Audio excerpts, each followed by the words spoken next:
যিনি খুন এবং মার্ডার হয়ে যাওয়ার পরে যদি একজন ব্যক্তি শুধুমাত্র যাবজ্জীবন জেল তার খাটতে হয়, সমাজের বুকে অন্তত ন্যায় প্রতিষ্ঠা হতে পারে না। কিন্তু বাকি যে প্রভাবশালী ক্রিমিনাল সেগুলো ধরা পড়ুক, আমরা এটাই চাইছি। সঞ্জয় রায় ছাড়া অভয়ের খুনি আর কারা আছে সেটা ধরা পড়ুক। তাই আজকের পর থেকে কিন্তু মানুষকে নতুন করে আবার লড়াইয়ের রাস্তায় নামতে হবে। আমাদের লড়াই চলবে, আর আইনি পথ এবং রাস্তার আন্দোলন দুটোই চলবে আমাদের। আরো বেশ কিছু মানুষ কেউ বা কারা যুক্ত রয়েছে এবং that is what has come out through this judgement. এবং এই রেয়ারেস্ট অফ রেয়ারের যে পার্টটা আপনি বললেন, রেয়ারেস্ট অফ রেয়ারের পার্টে বলতে গেলে একটাই মেন কথা, সেটা হচ্ছে হলো দি জাজমেন্ট উইল রিফ্লেক্টেড। আমরা জাজমেন্টের কপিটা হাতে পাই, then we can further embrace upon that. বলছেন যে তদন্ত কনফিউশন তৈরি করেছে, বেশ কিছুটা কনফিউশন হয়ে গেছে।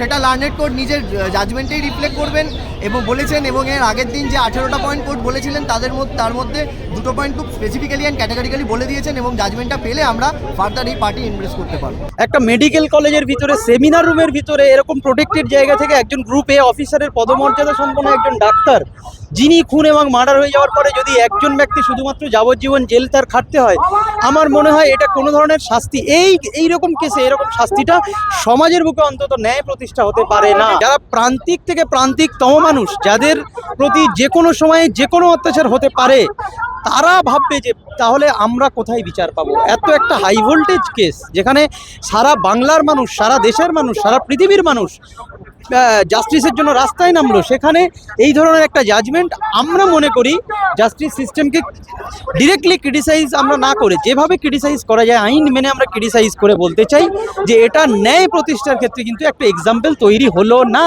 তাই আমাদের মনে যে প্রশ্ন আছে এবং সেই সঙ্গে সাধারণ মানুষের যে মনে প্রশ্ন আছে এবং ওই প্রান্তিক অভয়া যারা আছে, যাদের কাছে মিডিয়া পৌঁছতে পারে না, যাদের কাছে আমরা পৌঁছতে পারি না, যাদের কাছে পুলিশ প্রশাসন সবসময় তাদের কি বলবো প্রম্পট অ্যাকশন নিতে পারে না, সেই সব মানুষগুলো এক্সাম্পল তৈরি হতে পারে না তাদের জন্য, তো তারা আরো ভয় পাবে। মনে করি যে এটা একটা জাস্টিসের একটা পার্ট হতে পারে, but it's not a complete justice, but we believe in the higher court that they will get justice. বিচারক যা রায় দিয়েছে আমরা তার রায়কে স্বাগত জানাই, কারণ উনি সমস্ত কিছু অ্যানালিসিস করেই এই রায়টা দিয়েছেন।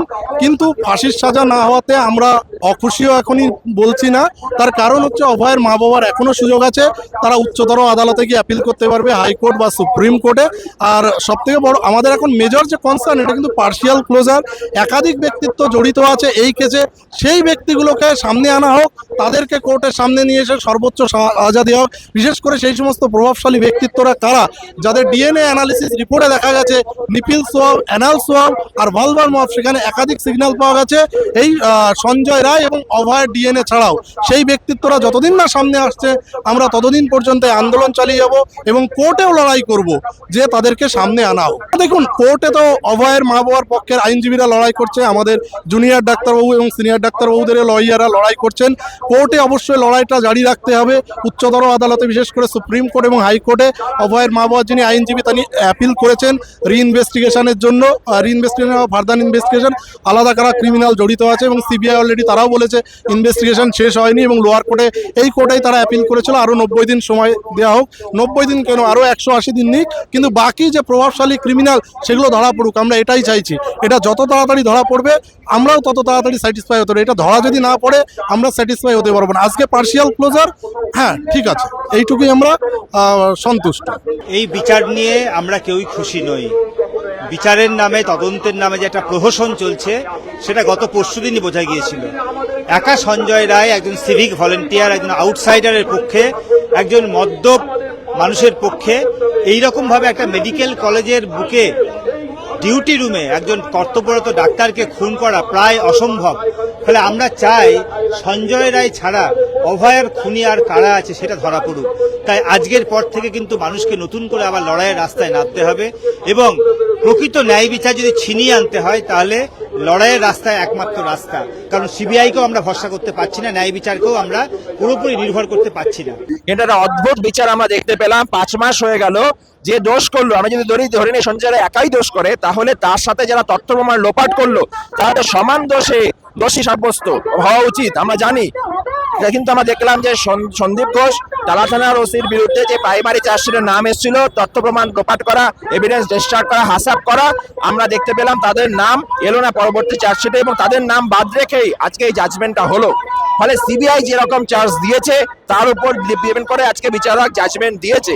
ফলে স্বাভাবিকভাবে এটা পুরো সত্য আসেনি। আর ঘটনার মোটিভ না জানলে কিভাবে আজকে ন্যায় বিচার আমরা হতে পারে, ঘটনা কি উদ্দেশ্যে সে করেছিল সে সামনে আসেনি, সে কোথায় গেছিল, কি করেছিল, কেন করেছিল, কোনো উত্তর আমরা পাইনি। ফলে স্বাভাবিকভাবে এই মানে অধরা উত্তরগুলো না পেয়ে অধরা প্রশ্নগুলো নিয়ে আমরা সামনে এগিয়ে যাব। আমাদের লড়াই চলবে, আর আইনি পথ এবং রাস্তার আন্দোলন দুটোই চলবে আমাদের। আমরা ডাক্তার সমাজ এবং সাধারণ মানুষ ন্যায় বিচারের দাবিতে আন্দোলন করছিলাম। ন্যায় বিচারের দাবিতে 5.5 মাসের উপরে আমরা রাস্তায় ছিলাম, কিন্তু আজকে যেটা হলো ন্যায় বিচার হলো, কিন্তু ন্যায় বিচার হলো না। আরজিকর কাণ্ডে এটা বিরলতম ঘটনা। আমরা সেটা জানি যে মেডিকেল কলেজগুলোতে যেভাবে দুর্নীতিরা, যেভাবে কোশ্চেন আউট করে দেওয়া, সেক্স র্যাকেট চালানো, নানাভাবে টাকা তোলার ষড়যন্ত্র সেগুলো চলতো, সেগুলো চলতে থাকবে। সেগুলোকে উৎসাহিত করা হলো, প্রকৃত দোষীদের আড়াল করা হলো। সামগ্রিকভাবে সিবিআই থেকে শুরু করে বিচার ব্যবস্থার প্রতি আমরা একদম অখুশি। এবং সঞ্জয়ের যে যাবজ্জীবন হলো তাতে আমরা মনে করছি যে ন্যায় বিচার আমরা পেলাম না। ন্যায় বিচারের দাবিতে আমাদের আন্দোলন জারি থাকবে। এই এত বড় ইনসিডেন্ট সঞ্জয়ের একার পক্ষে ঘটানো কখনোই সম্ভব নয়। মাল্টিপল ডিএনএ যেখানে সিএফএসএল এর রিপোর্টে প্রমাণিত ছিল, সেখানে আমরা মনে করি অনেকজন তদন্তে অনেকজন দোষী আছে এবং প্রত্যেকটি দোষীর শাস্তি চাই এবং দৃষ্টান্তমূলক শাস্তি চাই। যেখানে বলছে রেয়ারেস্ট কেসেস, সেখানে এই যাবজ্জীবনের নিতান্ত ক্ষুদ্র এইটা আমি মনে করি। এবং যেখানে সুপ্রিম কোর্টের প্রাক্তন প্রধান বিচারপতি ডিওয়াই চন্দ্রচূড় বিস্মিত হয়ে উঠেছিলেন, সেখানে এই ছোট শাস্তি আমি মোটেই সন্তুষ্ট নই।